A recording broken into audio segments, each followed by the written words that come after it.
Welcome one more day to Vital and Armonía. In the previous session of this introductory course on vital health and soul therapy, we explored the need to align mind, heart, and body with our true soul image and its vital purpose, which comes from the purest, primordial source. And we have to express that vital purpose on 7 areas of activity: leisure, health, economy, work, relationships, masteries, which unfold from inner gifts, and also self-knowledge to bring them out and share them with others. And today we are going to explore deeply the subject of psychobiological typologies, biotypes, and their relation with ancient medicine on the basis of the 4 elements: earth, water, air, and fire. As we have already seen, there are 4 basic psychotypes. Some people are more earthly, physically oriented. Others are more emotional, watery. There are people who are more mental, ruled by the element of air. And others are more fiery, passional. They are also emotional, but their emotions are more goal-oriented. So we can divide the psychotypes in 3: physical, emotional, and mental, but the emotional can be split into 2. Now bear in mind that the 4 elements can be our masters, our teachers. We can learn many lessons from them. And we have to understand this must be harmonized in ether, which is the 5th element, the substance energy that permeates everything, unites everything. But only when true love and integral consciousness and conscience break all chains, liberating life, trapped life, from unnecessary bonds. There are elements who are struggling against each other because they are not compatible, so there must be an harmonia. Opposites must find their opposites, and contraries must be eliminated or placed in another function, in another position. For instance, we can see that from Earth, we can learn that our body can be strong, solid, or rather rigid.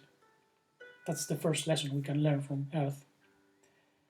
Our body can be flexible or rather unstable like water. It can be scattered, distracted, or agitated like air. It can be warm, having a good temperature, or fiery, too passional.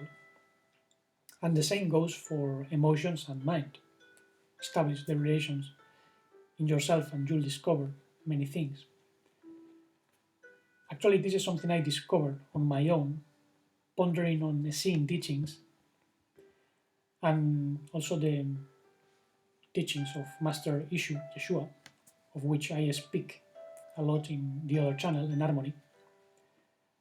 And these teachings are oriented towards healing. The Essenes were therapists. And I also realize that this is the basis of all ancient medicine. Not just the Essene, but also Greco-Arabian, also known as Unani medicine, and Indian Ayurveda. We are going to see that in a while. This helped me a lot to understand what was happening in my body years ago while I was going through a severe health crisis, experiencing allergies, systemic inflammation, intolerances, dry patches, eczema, and many other symptoms that doctors could not explain. But I eventually understood what was taking place, and this was because of certain principles of mind, heart, and body that we can see very easily. You might have heard something about the four temperaments: the sanguine, phlegmatic, melancholic, and choleric. And these are usually linked to four humors of the body: blood, phlegm, black bile associated to melancholic temperament, and yellow bile associated with the choleric temperament.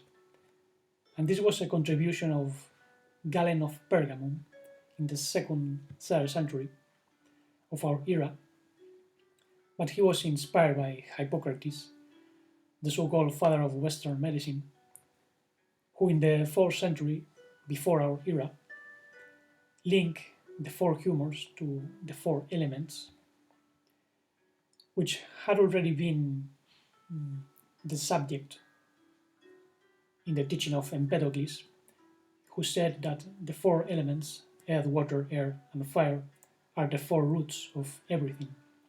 Tessera panta rhizomata in Greek. And we know that Pythagoras was studying in Mount Carmel with the Hebrew prophets, so he was probably familiar with certain arts of healing that were known by the Essenes, and Pythagoras brought that to the Mediterranean, where he taught, and many teachers that were Pythagorean inspired later generations, including Empedocles and, of course, Hippocrates. And we also know that Hippocrates and Galen of Pergamum, centuries later, studied Ayurvedic texts from India. So they were also familiar with the system of Ayurveda, where we find three basic biodefects known as doshas.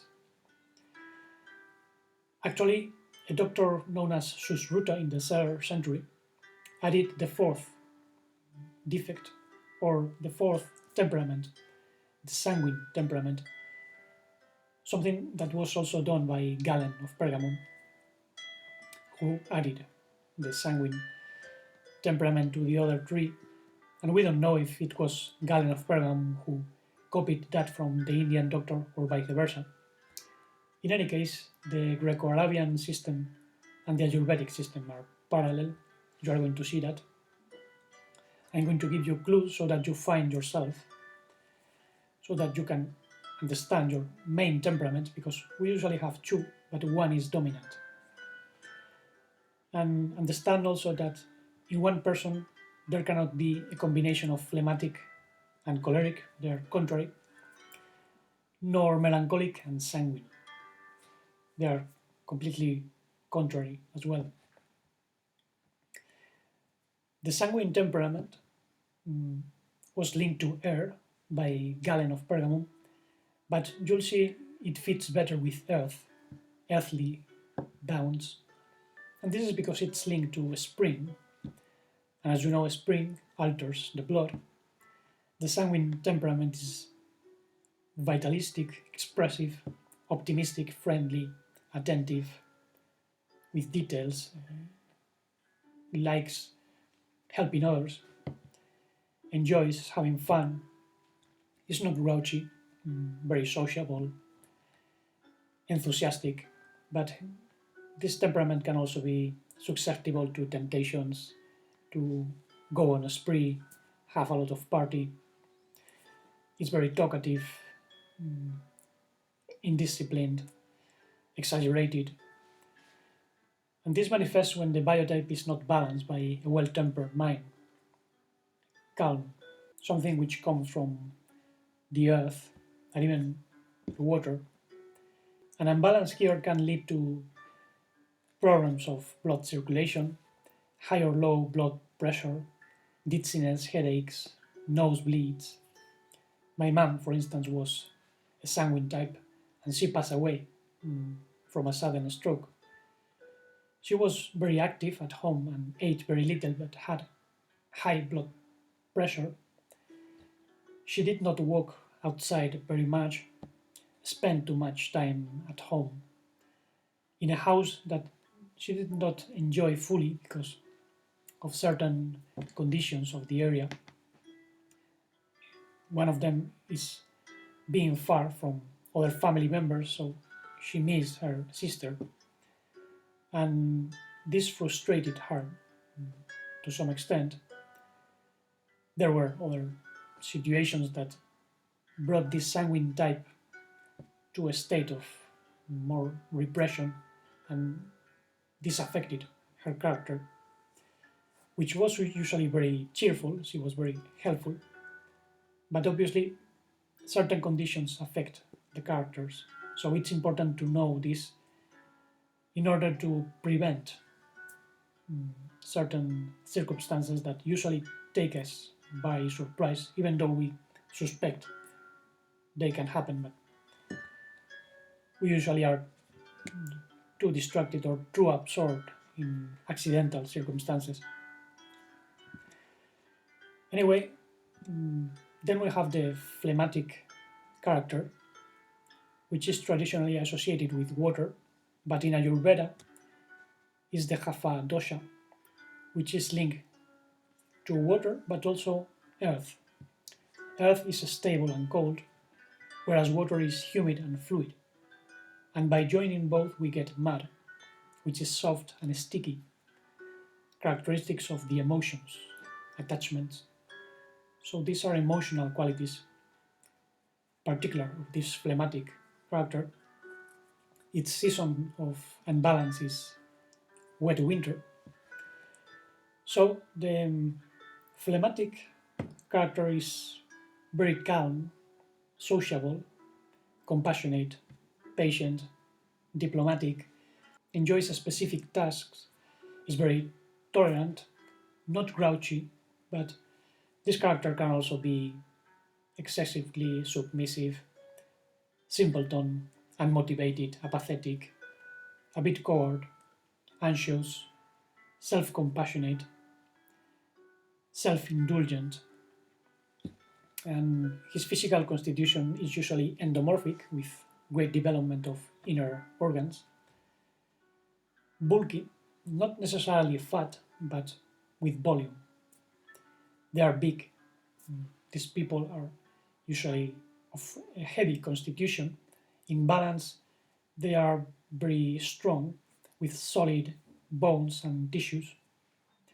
Otherwise, they tend to gain weight by accumulation of mucus and water, especially. And this excess of mucus makes them prone to catch colds, flus, have respiratory problems, even heart problems. And this is the main cause of the deaths by this bug which is floating around, is due to imbalances of the humors, something that should be told so that people is better prevented against certain conditions. But as doctors ignore ancient medicine and business is what prevails, these things are ignored. So the blame is also for others or for something, and this is the problem. Now, continuing with this phlegmatic character, winter is its season of unbalance. So at that time, the phlegmatic character feels prone to have cravings for foods such as ice cream, bean soup, and other mucus-forming foods. So a good idea would be to reduce them or bring an opposite, something dry and green with chlorophyll to neutralize the acid and drag the mucus from the digestive tract. We'll see which foods balance which types, in which circumstances when we get to the section on food in a few weeks. Now in third place we have the melancholic temperament, which is associated with air, and it has to do with the mind and the nervous system. This type is usually of an ectomorphic constitution, rather thin. I have this predominance of melancholic character, and we find very difficult to gain weight. Doesn't matter how much we eat, we remain slim always. In India, it's called vata, and it's linked to a space which is subtle and expansive, but also to air, which is cold, dry, irregular, unstable. And this is why the season of unbalance is dry autumn. I love autumn, by the way, because of the color of the leaves and the clouds, the contrast with the sun in the sky. But anyway, it's the season where I get more unbalance as well. You'll see why. The melancholic character is sensitive, introspective, compassionate, lonely, very analytic, very good worker when there is a specific task, dreamy, idealist, fights for certain values and justice, but it's also very scattered, nervous, inconstant, procrastinator, leaving task for the last time, pessimistic, very critical with a very sharp mind. It spots defects in others very easily and quickly, is changeable, sentimental, rather sad sometimes. It can be very vengeful and calculating, especially with those that attack him. It's sometimes too mental, intellectual, even asocial, distancing himself or herself from others, but not because of coldness, but rather because of a lack of trust or seeking for introspection, loneliness, aloneness. Loneliness is the negative aspect. Aloneness would be more positive, more centered in our being. Now, the negative traits manifest when there is an unbalance, when the warm, compassionate emotions are not present, when the earth is not pulling down the character to a more stable situation, condition, state. Now, nerves and dryness is what usually makes this character prone to crave for dry foods, especially in autumn. Nuts, potato chips, bread. We can actually be terrible snackers, and this is something to be stopped because snacking leaves lots of residue in the digestive tract, and generates lots of mucus, so we get more congested than other types because of our constitution. And this makes us sick or even aggravates other present pathologies. Therefore, something to take very much into consideration, especially if you are vata melancholic. And this is why the most common melancholic negative conditions are nervousness, constipation, fatigue, arthritis, cold hands or cold feet due to a lack of blood circulation, digestive issues, dry skin, eczema, allergies due to a lack of joy, a lack of digestive efficiency. Allergies are very much connected to emotional trauma as well. Lack of emotional digestion. Actually, during my health crisis, I discovered most of these keys. And one of them was that the word melancholic comes from melas, black in Greek, which was formerly associated with black bile, a dark liquid that accumulates in people with melancholic imbalances, not necessarily someone with a melancholic type, but this liquid accumulates when there is congestion. I discovered this by self-observation. It's basically the result of undigested material that becomes stagnated because of the congestion, but there is also blood clotting. When blood doesn't circulate properly, it becomes sticky, and this generates a color, a dark color in the skin.